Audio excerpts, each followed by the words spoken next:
do Senhor que vem sobre a terra, inunda meu ser, permanece em nós. Ó luz do Senhor que vem sobre a terra, inunda meu ser, permanece em nós. Que bom nós podemos continuar juntos o caminho através da Sagrada Escritura e aprender um pouquinho em cada um desses nossos encontros sobre os escritores sagrados, sobre a Palavra de Deus mesmo. E ali nós vamos colhendo ensinamentos e riquezas para o nosso caminho espiritual, nosso caminho de fé. Quero lembrar sempre que nós não estamos fazendo um estudo aprofundado, nós estamos conhecendo de maneira muito simples, o mais simples que eu consigo, os livros da Bíblia e alguns termos, algumas palavras que são usadas para a gente conhecer e saber das origens, da história. Mas é muito importante que você leia a Sagrada Escritura. E aí, na medida que nós vamos fazendo esses encontros, você vai acompanhando com a leitura dos livros. Eu tenho recebido notícias, pessoas que escrevem, telefone, dizem: eu estou lendo o livro, estou gostando muito, estou aprendendo, ouço, acompanho, vejo o vídeo, depois leio o livro. Nós estamos ainda no bloco dos livros históricos, terminamos no último encontro nosso, terminamos um pouco o conhecimento dos livros das crônicas, primeiro e segundo, os livros de Esdras e Neemias. E ainda nos livros históricos nós temos o livro de Tobias, o livro de Judite, Esther, primeiro e segundo Macabeus. Como o nome diz, históricos é porque contam fatos da história de Israel. Embora alguns livros não se tenha segurança da historicidade dos fatos. Muito importante que a gente tenha isso em consciência. A Bíblia não foi um livro escrito para transmitir informações. Não é um livro histórico. É um livro para transmitir um ensinamento. E por isso muitos livros são considerados didáticos, livros da piedade, da religiosidade de Israel. É para a gente aprender e crescer espiritualmente. Então nós chegamos ao livro de Tobias. Ele está inserido nesse bloco dos livros históricos, e esse é um dos livros que não se tem segurança da sua historicidade. Ele pode até ser considerado um livro didático, mas ele conta a história de uma família de Israel. Ele foi um dos livros que foi rejeitado na Bíblia hebraica, e por isso também na tradição reformada ficou de fora. Olha, mais um termo para a gente aprender. A tradição reformada é a tradição protestante, porque na época das teses de Lutero, em que ele apresentou as teses, aquilo foi chamado de reforma protestante. Então, na tradição reformada, que seguiu a Bíblia hebraica, o livro de Tobias ficou de fora. Por quê? Porque nós só temos acesso a esse livro através da tradução grega e da tradução latina. A tradução hebraica e a tradução aramaica se perderam. Como eu expliquei em outro momento, os livros que não foram escritos em hebraico e aramaico, a tradição israelita não aceitou como livros inspirados. Os cristãos aceitaram e por isso entraram no cânon católico, não fazem parte da tradição reformada. Embora, vocês devem se lembrar também que em outro encontro eu já expliquei sobre a importância da descoberta dos escritos do Mar Morto, embora naqueles escritos tenha alguns fragmentos em hebraico e aramaico. Pensa, são fragmentos mais antigos, fragmentos do livro de Tobias.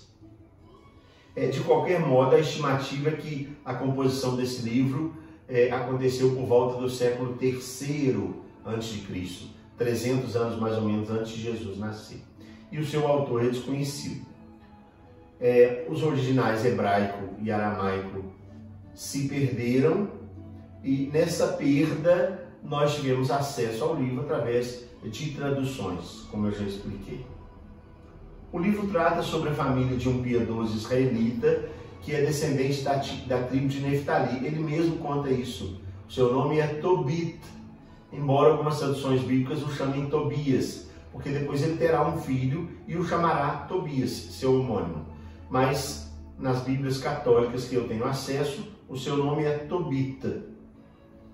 E ele foi deportado para a Síria depois da queda da Samaria em 721 a.C. A história fala daquele momento, mas o livro foi escrito 300 anos antes de Cristo.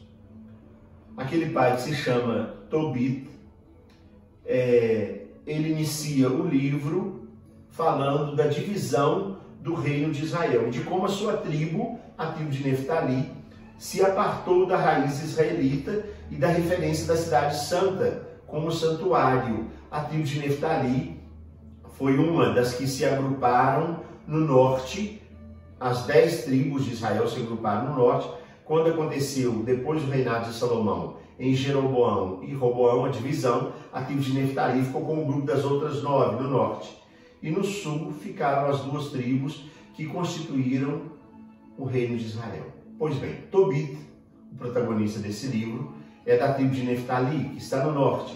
Ele fala dessa divisão, o que dá a entender a gente que ele está criticando a divisão que aconteceu. O seu coração está apertado porque a sua tribo se afastou da raiz de Israel. E porque a cidade santa agora não é Jerusalém mais. As tribos do norte escolheram outro lugar santo. Mas ele diz que ele todos os anos fazia a peregrinação para Jerusalém, para entregar o seu dízimo, para fazer suas orações e oferecer o sacrifício, que não ficava no seu país. As do norte juntam-se e constituem a Samaria. As do sul constituem o reino de Judá ou o reino de Israel. Ele vai a Israel, sai da Samaria, é da tribo de Neftali, e vai a Israel em peregrinação para ir a Jerusalém. Fala também que a sua família, os da sua família, cultuavam o bezerro de ouro, que foi escolhido como Jeroboão na mistura com cultos estrangeiros, mas que ele não cultuava esse bezerro. Ele atravessava a fronteira das tribos e ia em peregrinação a Jerusalém. Relata sua fidelidade religiosa, segundo as leis de Israel, e ele diz que ele tomou para si uma mulher da sua parentela. O seu nome era Ana, e com ela ele teve um filho que se chamava Tobias. O seu nome, o nome do pai, é Tobit. O capítulo 2 conta um curioso acontecimento que leva esse judeu piedoso, pai de família, à situação da cegueira e depois à pobreza. E conta ali um momento em que ele desconfiou da sua mulher. Por isso que eu digo que é importante ler. Eu não vou contar tudo aqui, você deve ler. No capítulo 2 do livro de Tobias está escrito como que ele ficou cego e o que aconteceu para ele desconfiar da sua mulher. O capítulo 3 traz algumas orações, 2 especificamente, belíssimas.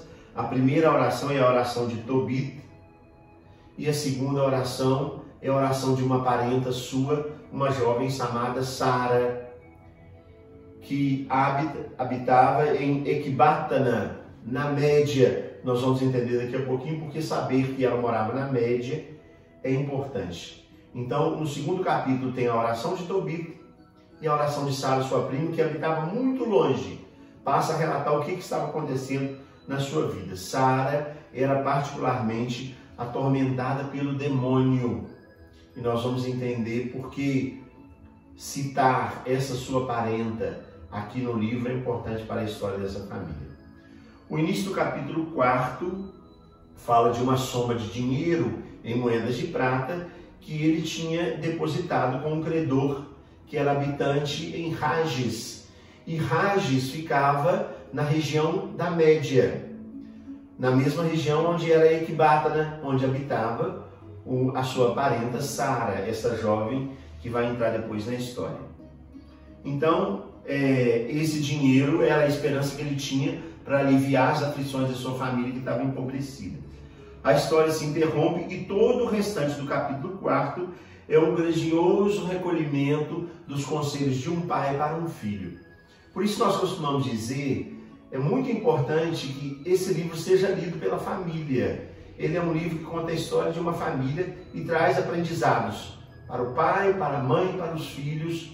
Ele dá um longo conjunto de conselhos ao seu filho em todo o restante do capítulo 4.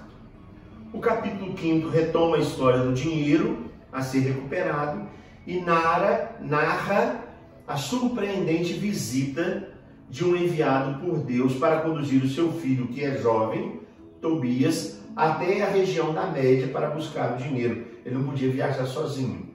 Ele era um menino, como que ia fazer viagem sozinho? A sua mulher não podia ir, porque uma mulher sozinha pela estrada seria um absurdo naquela região. Mas como é que ela ia com o menino e deixar o marido cego? Então ele só tem um menino que pode receber o dinheiro. Deus envia um viajante que será a sua companhia. Esse viajante será depois revelado como o arcanjo Rafael. O objetivo é conduzir o filho de Tobi até a região da Média, em Rages, para receber o dinheiro que ele tinha depositado e esse dinheiro socorrer a sua família empobrecida. Muito importante, e eu gostaria de frisar isso aqui, a história dessa família deveria ser contada às crianças, sobretudo às crianças católicas, porque aqui se fundamenta também a crença e a fé no anjo da guarda. Olha que bonito, Deus envia um viajante que será o guardião de Tobias na viagem de ida e volta, o seu anjo da guarda, que vai levar e trazer. Então, é importante ler esse livro, contar essa história para as crianças e para os adolescentes e jovens, para conhecer um pouco a nossa fé católica na companhia do anjo da guarda. Então, depois de vários conselhos de Tobit para o viajante, que é o arcanjo Rafael, que depois será chamado no livro de Azarias também, e conselhos ao seu filho Tobias, ouvimos uma forte resposta, uma resposta bonita do arcanjo Rafael para Tobit. Ele estava pedindo algumas coisas ao arcanjo Rafael, é o viajante para levar seu filho, e aconselhando ao seu filho, o arcanjo Rafael responde a ele assim: eu o acompanharei, não tenhas medo, sãos partiremos e sãos voltaremos, o caminho será seguro. Isso está em Tobias 5:16b. É uma frase bonita para carregar no carro, para dizer ao viajante, uma pessoa que está partindo: não tenha medo, o santo arcanjo Rafael será sua companhia na ida e na volta. Então, ali depois continua a narrativa, toda a viagem com fatos muito interessantes, é relatada no capítulo 6. Vale a pena ler, porque você vai ver coisas interessantíssimas que aconteceram na viagem que vão ajudar a desenrolar a história, inclusive a história da cegueira de Tobit mais adiante. Nos capítulos 7, 8, 9 e 10, conta-se a história da jovem Sara, a sua parenta que habitava na região da Média. Os desafios de Sara com o demônio, para você ter uma ideia, talvez para despertar um pouco sua curiosidade, Sara já tinha se casado 7 vezes. E todas as 7 vezes o demônio tramava para morrer os seus maridos. Então ela vivia uma situação de muita aflição. E a gente vai perceber como a chegada do arcanjo Rafael, que vai combater aquele demônio, é importante nessa história. O capítulo 11 narra um fato de grande alegria que acontece na vida dessa família. E o capítulo 12, a partir do versículo 6, traz um significativo discurso do arcanjo Rafael. O discurso é feito a Tobit e a Tobias. É como ele diz, quando eles se dirigem a ele, eles não sabiam que ele era um arcanjo. Quando eles se dirigem a ele para pagar o serviço que foi de levar e trazer na viagem, ele dá uma resposta belíssima. É no final do capítulo 12. Depois o capítulo 13 é um grande hino de ação de graças, e o capítulo 14 encerra de maneira magistral a história daquela família. Uma história belíssima e vale a pena ler esse livro. O livro seguinte no bloco dos livros históricos é o livro de Judite. E eu começo fazendo um pouquinho a referência ao livro dos Macabeus, os 2 livros que virão depois de Judite. Os livros dos Macabeus falam da grande resistência de Israel no reinado de Antíoco IV Epífanes, no final do período helenístico. Eu já expliquei isso em encontros anteriores. Eu falei do período helenístico, falei da revolta dos Macabeus e falei do reinado de Antíoco IV, que foi um reinado muito duro, muito pesado para Israel. O livro de Judite parece também que relata os fatos desse período. É o período da resistência. Parece uma história que foi escrita para animar a resistência e fortalecer a rebelião que traria a independência para Israel. Esses 3 livros não existem na Bíblia reformada também. Aliás, agora é o 4º, né? Porque o livro de Tobias não tem, o livro de Judite não tem, e os 2 livros dos Macabeus também não existem nas Bíblias de tradição reformada, nas Bíblias protestantes. Até o século I a.C., o livro de Judite era um livro muito considerado e apreciado pelos judeus, mas depois do século I a.C. ele foi caindo no esquecimento e acabou sendo rejeitado na Bíblia hebraica. Por que ele foi rejeitado? Porque ele estava escrito só em grego, da tradição dos 70. Já expliquei também em outro vídeo o que foi a tradição dos 70. E costuma-se dizer entre os estudiosos de literatura bíblica que a tradição grega ficou muito desajeitada. O desajeito foi tal que quem está acostumado a estudar a história bíblica, a ler traduções e acostumado com as palavras, lendo essa tradução grega, percebe ali dentro os escritos mais antigos, os escritos hebraicos e aramaicos. Por quê? Porque destoa quando entra em algum período que foi escrito só em grego. Dá para perceber isso. Isso para os estudiosos de literatura bíblica. Nós temos também a versão Vulgata, que é em latim, traduzida do aramaico por São Jerônimo. E ela traz um relato mais breve do que o texto que foi escrito em grego.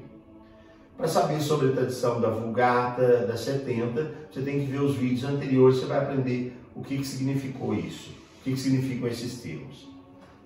Os estudiosos localizam a constituição do livro de Judite com muitas dúvidas entre os séculos 6 e 5 a.C., quer dizer, 600 ou 500 a.C., esse livro de Judite foi escrito. Mas para vocês terem ideia como que são discrepantes as opiniões, existem alguns estudiosos que dizem que ele pode ter sido escrito no século II a.C., quer dizer, do século VI para o século V, o século II, quer dizer, a diferença de anos é muito grande. São livros que não existe comprovação da sua historicidade, exatamente por causa da confusão de alguns termos e algumas informações. Como eu disse, isso não é o mais importante, porque a Bíblia não é um livro escrito para transmitir informações históricas. O livro exalta a história de uma viúva judia muito piedosa chamada Judite, que salva sua cidade natal de uma grande catástrofe. E aí a gente vai entender aqui. Conta a história que o rei de Nínive era uma cidade assíria, o rei se chamava Nabucodonosor. Para a gente ter uma ideia, não existe na história o relato de nenhum rei assírio que se chamava Nabucodonosor. Mas nesse livro está relatado. Esse rei encarregou o seu general Holofernes de chefiar uma expedição para punir os judeus. Os capítulos 1, 2 e 3 falam da decisão do rei de Nínive e do trabalho de Holofernes. Na verdade, o rei de Nínive, que aparece, que se chama Nabucodonosor, ele cai quase no esquecimento na história. O personagem protagonista do livro é Holofernes, vai ser citado várias vezes, que é o general que está indo a Jerusalém para punir os judeus. Para chegar a Jerusalém, o general tinha que ultrapassar a cidade de Betúlia, no vale do Esdrelon. Em Jerusalém, o sumo sacerdote Eliaquim estava preparando a defesa da cidade. Na história aparece um príncipe amonita. Amonita eram aqueles que eram adoradores do deus Amon, que tem relação também com o deus egípcio Amon-Ra. Esse príncipe amonita, ele avisa a Holofernes que se Israel permanecer fiel a Deus, Israel será invencível.